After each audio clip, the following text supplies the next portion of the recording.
Friends, मैं हूँ Shilu and welcome you all in Silu's दुनिया। ढेर सारी शुभकामनाएं और गुड विशेस के साथ आज का वीडियो शुरू करने जा रही हूँ। तो आज हम एक ऐसे सब्जेक्ट के बारे में बात करेंगे जो हम सभी महिलाओं को छूता है, यानी कि हमसे फिजूल खर्ची हो जाती है। अब ये हमें पता होता कि हम फिजूल खर्ची कर रहे हैं तो हम करते ही नहीं, है ना? पर अननोइंगली हमसे हो जाता है, या फिर हम अपनी जो भावनाएं हैं उस पे काबू नहीं रख सकते और हमें कुछ चीज़ पसंद आ जाती है तो हमारे घर में ऑलरेडी पड़ी हुई होती है ना, फिर भी हम खरीदते रहते हैं। तो इससे क्या होता है कि सबसे पहला नुकसान तो ये होता है कि आपके पैसे गलत जगहों पे खर्च हो जाते हैं, और फिर वो पैसे आप अगर बचा लेते वो और उसे इन्वेस्ट करते तो आपके भविष्य को काफ़ी कुछ सिक्योर करने के लिए हेल्प हो जाती। उसके बदले अगर हम खर्चे करते रहते हैं तो उससे क्या होता है कि हमारे घर में क्लटर बढ़ जाता है, और फिर उसे हमें साफ करना, क्लीन करना, फेंक देना, ये सब करना पड़ता है। इसकी वजह से अननेसेसरी हमारे पैसे बहुत ही वेस्ट होते हैं। सो फ्रेंड्स, फिजूल खर्ची कौन सी है वो उसकी समझ हमें धीरे धीरे आती है, पर अगर हम उसके बारे में अवेयर रहेंगे ना तो अननेसेसरी हम पैसे खर्च नहीं करते रहेंगे। और इसके बारे में आज हम वीडियो में देखेंगे कि किस तरीके से कहाँ कहाँ पे हम ऐसी फिजूल खर्ची करते हैं। तो मैंने जो एप्लीकेबल किया है अपनी लाइफ में वो आपके साथ शेयर कर रही हूँ। फिजूल खर्ची में सबसे पहली देखें ना तो किचन रिलेटेड होती है। किचन में हमारे पास जो भी ज़रूरत की चीज़ें हैं ऑलरेडी है, पर फिर भी हम जब भी मार्केट जाते हैं कुछ नया देखते हैं तो उठा लेते हैं वहाँ से कि चलो किचन में काम में आएगा। जैसे नाइफ का सेट है, ऑलरेडी पड़ा है, अच्छा चल रहा है, फिर भी हमने नाइफ खरीद ली। मेरे लिए क्रॉकरी एक वीकनेस है, तो मैं जब भी मार्केट जाऊँ और क्रॉकरी अच्छी दिखे ना तो मैं उठा लेती हूँ उसको। पर देखो उसमें क्या होता है कि उसका इतना यूज़ नहीं है, फिर भी हम बार-बार खरीद के लेके आते हैं और फिर घर में इतना सारे क्रॉकरी इकट्ठी हो जाती है और फिर उसका यूज़ नहीं होता, तो साफ करो, रखो, यही काम रह जाता है और घर में इतना सारा सामान बढ़ जाता है। उसी तरीके से हम अप्लायंसेस यूज़ करते हैं, जैसे हैंड मिक्सी या छोटे-छोटे अप्लायंसेस जो हम यूज़ करते हैं ना, वो हम बार-बार खरीद लेते हैं। जैसे कि ये पुराना है, चलो नया ले लेते हैं, इसकी ब्लेड में मुझे कुछ मज़ा नहीं आ रहा है, ठीक नहीं चल रही है, चलो नया ले लेते हैं। उस तरीके से हम नया-नया लेते रहते हैं और इस तरीके से हमारे पास बहुत सारा सामान इकट्ठा हो जाता है किचन में भी। फिर कंटेनर्स एक ऐसी चीज़ है कि कंटेनर्स में हम बहुत सारे पैसे खर्च देते हैं। पर आजकल जो कंटेनर मिलते हैं तो अगर ऑनलाइन आप देख के मंगवाओगे तो अच्छा एक्सपीरियंस नहीं रहेगा, क्योंकि तब आपको जो साइज़ दिखती है ना फिर घर पे आएगी तब साइज़ आपको बहुत ही अलग लगेगी, या फिर वो एयर टाइट इतने अच्छे नहीं होंगे, या फिर उसमें चीज़ें रखने के बाद उसमें कीड़े आपको दिखेंगे तो आपको लगेगा इससे तो अच्छा था कि पुराना था वो ही अच्छा था। तो ये सब चीज़ें हो जाती है।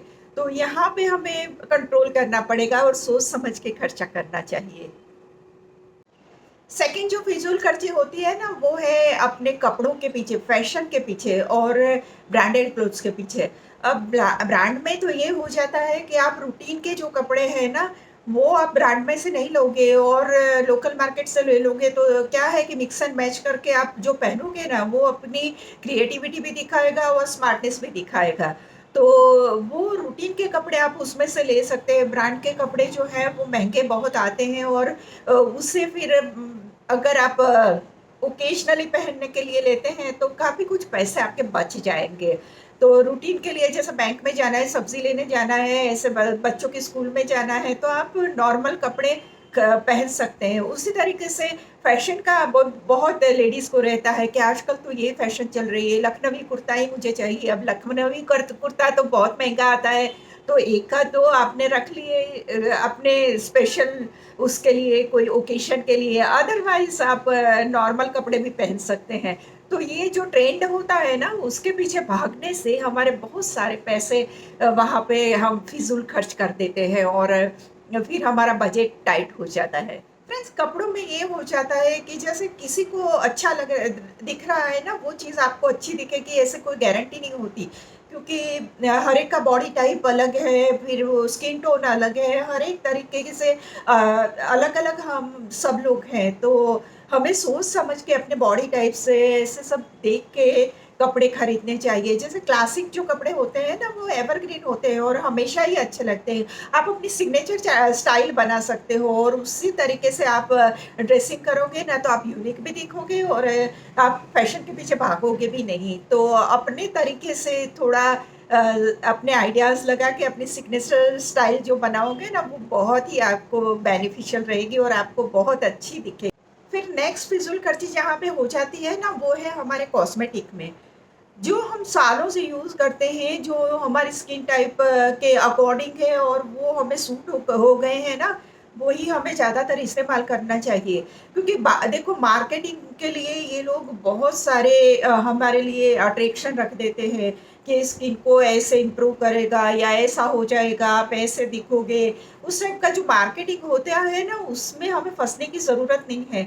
आपको जिस ब्रांड पे विश्वास है, आप हमेशा जो जो यूज़ करती हैं, और मैं तो कहती हूँ नेचुरल चीज़ें यूज़ करोगे तो भी आपके लिए बहुत अच्छा है।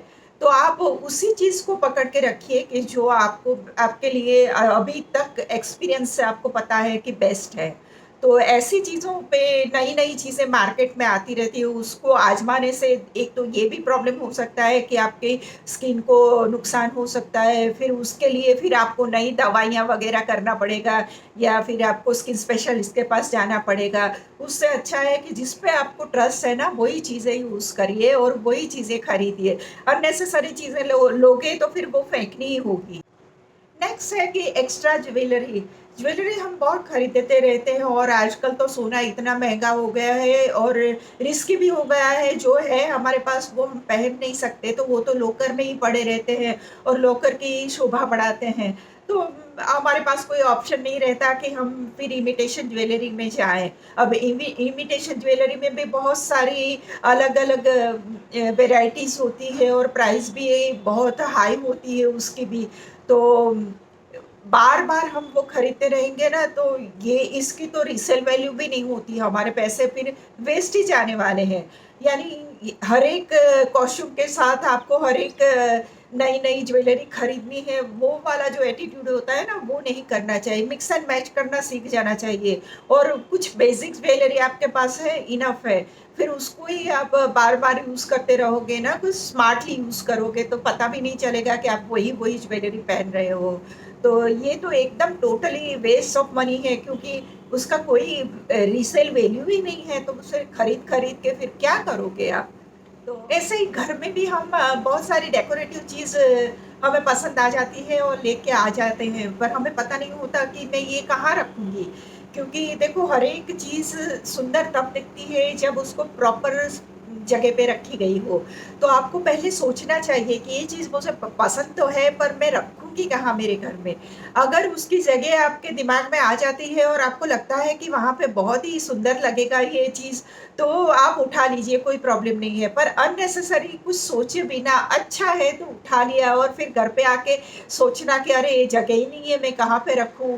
तो उस तरीके से आप रख दोगे जिस जहाँ पे उसकी वैल्यू ही नहीं होगी कि जो जगह उसे मिली है वो एकदम प्रॉपर है। तो ये भी फिज़ूल खर्ची हो जाती है। बहुत सारी चीज़ें हम ऐसे ही बाहर घूमने जाते हैं तो भी कुछ अपनी मेमोरी के लिए भी कि चलो मैं यहाँ पे गई थी, वहाँ से ले ली है और मैं यहाँ पे रख देती हूँ घर में, तो मुझे याद आएगा कि मैंने यहाँ से ली थी। पर इस तरीके से इकट्ठे करने के बदले सोच समझ के अगर हम वहाँ पे डेकोरेटिव आइटम भी घर के लिए खरीदेंगे तो बहुत ही अच्छा रहेगा। और नेक्स्ट है कि हम फुटवियर में और पर्स में बहुत पैसे खर्च करते हैं। पर्स का ऐसा है कि अच्छी क्वालिटी को का आपको सिलेक्ट करना चाहिए और 2-3 टाइप के पर्स आपके पास है तो इनफ हो जाता है। जैसे एक स्ट्रक्चर्ड बैग है या एक स्लिंग बैग है और एक अच्छा-सा क्लच है या एक अच्छी-सी आपके पास ऐसी हैंडबैग है कि जिसमें बहुत सारे टोट बैग टाइप की, तो बहुत सारी चीज़ें उसमें आप समा भी सकती हैं और आपके लिए इनफ हो जाते हैं इतने पर्स। फिर भी हम अच्छा पर्स देखते हैं तो ले लेते हैं और सस्ते वाले जो पर्स होते हैं ना, उस वो एक तो टिकाऊ भी नहीं होते और दूसरी बात ये है कि वो इम्प्रेशन बहुत गलत डालते हैं। तो रेक्सिन वाले पर्स तो लेने ही नहीं हैं, जो अच्छे वाले क्वालिटी पर्स होते हैं अच्छी ब्रांड्स के, वो ये 2-3 आपने बसा लिए इनफ हो जाता है। फिर इसी तरीके से फुटवियर में भी है। फुटवियर को तो बहुत सोच समझ के लेना चाहिए, क्योंकि अगर आप रोड पे मिलते हैं वो सस्ते वाले 200-300 रुपए के जो मिल जाते हैं, वो आप खरीदते रहोगे ना तो घर में इतना सारा जूतों का ढेर लग जाएगा, और जो सही में आपको फ़ायदा करे उससे ज़्यादा नुकसान होगा, क्योंकि आपको ऐसे जूते पसंद करने चाहिए जो आपको कंफर्टेबल है। सबसे पहला आपके लिए वो प्रायोरिटी रहना चाहिए कि कंफर्टेबल है। जो अच्छी तरीके से बनाए गए जूते होते हैं ना, वो आपको एकदम आरामदायक, चलने में आपको बहुत हेल्पफुल रहते हैं। ऐसे 2-3 टाइप के, जैसे एक सूट के साथ चाहिए, एक साड़ी के साथ चाहिए, या एक वॉक के लिए चाहिए।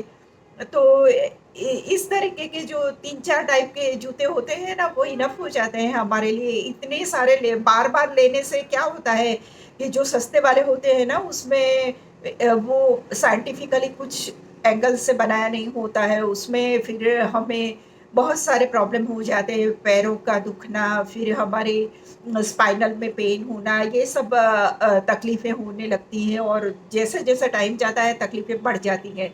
तो उसमें हमें कंजूसाई नहीं करनी है। अच्छे से अच्छा जो जूता है आपके लिए कंफर्टेबल है, वही आपके लिए बेस्ट है। नेक्स्ट है फ्रेंड, आजकल बहुत ही लोगों को क्रेज़ है ऑनलाइन शॉपिंग। पर मेरा इसमें बहुत ही गंदा एक्सपीरियंस रहा है, और एक एक्सपीरियंस नहीं है, बहुत सारी बार मुझे ऐसा हुआ है ना, इसलिए मुझे ऑनलाइन में ज़रा भी ट्रस्ट नहीं रहा है।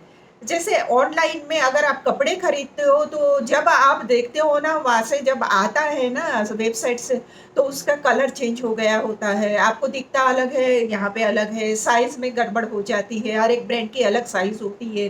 तो देख के, सोच के, समझ के जो कपड़े लिए जाते हैं ना, वो मुझे बेस्ट लगते हैं। और ऑनलाइन का तो सेल देख के हम अननेसेसरी इतना सारा सामान मंगवा लेते हैं, और फिर घर भर जाता है उससे, और आधी चीज़ें हमारी वेस्ट होती है। तो पैसों को तो हम बहुत ही वेस्ट करते हैं इसमें। तो ऑनलाइन शॉपिंग में बहुत सोच समझ के करना चाहिए शॉपिंग, और ये भी है कि आपको सेल के पीछे नहीं भागना है। ऑफर देख के हम है ना, जो नहीं लेनी है ना, वो भी चीज़ें ले लेते हैं। तो ऑनलाइन शॉपिंग आपको बहुत सोच समझ के करनी चाहिए। सो फ्रेंड्स, देखा आपने कि कौन-कौन सी जगह पे हमसे कुछ फिज़ूल खर्ची हो जाती है, और आजकल तो त्योहार का टाइम है, तो और भी हमसे ऐसी गलतियाँ होती हैं, तो ये तो हमें ध्यान में रखना ही पड़ेगा, क्योंकि इसके जो नुकसान हैं वो बहुत ही ज़्यादा होते हैं। जैसे कि एक तो हमारा बजट डिस्टर्ब हो जाता है, फिर हमें स्ट्रेस हो जाता है पैसों का कि अरे मेरे पास अभी इतने ही बचे, अब किस तरीके से मैं मैनेज करूँगी। तीसरा जो स्ट्रेस हमें होता है वो इसका होता है कि अब घर में क्लटर बहुत सारा बढ़ गया, इतने सारा सामान बढ़ गया, मैंने तो अननेसेसरी ये सब खर्च कर दिया, अब चीज़ें कहाँ पे रखूँ, क्या करूँ? तो वो एक बड़ा-सा स्ट्रेस हो जाता है। तो इन सब चीज़ों से हमें बचना है ना, तो हमें ये बहुत ध्यान से सोच समझ के फिर हमें खर्चे करने चाहिए और चीज़ें लेनी चाहिए, है ना? सो फ्रेंड्स, ये था आज का वीडियो। वैसे हम जानते भी होते हैं इन सब चीज़ों के बारे में, पर कोई रिकॉल कराए ना, वो ज़रूरी होता है। तो त्योहारों का टाइम है, अपने फैमिली के साथ बहुत सारा एंजॉय करिए, पर इसके साथ ये सब जो चीज़ें हैं वो भी याद रखिए, ठीक है ना? तो अगर आपको मेरे वीडियोस पसंद आते हैं तो प्लीज़ मेरे चैनल को सब्सक्राइब कीजिए, लाइक कीजिए, शेयर कीजिए, और नए टॉपिक के साथ कुछ अच्छा सा, एक नया-सा आइडिया लेके आएँगे, और फिर से हम उसी तरीके से अपनी लाइफ़ को बेहतर बनाने की कोशिश करेंगे। तब तक के लिए बाय-बाय।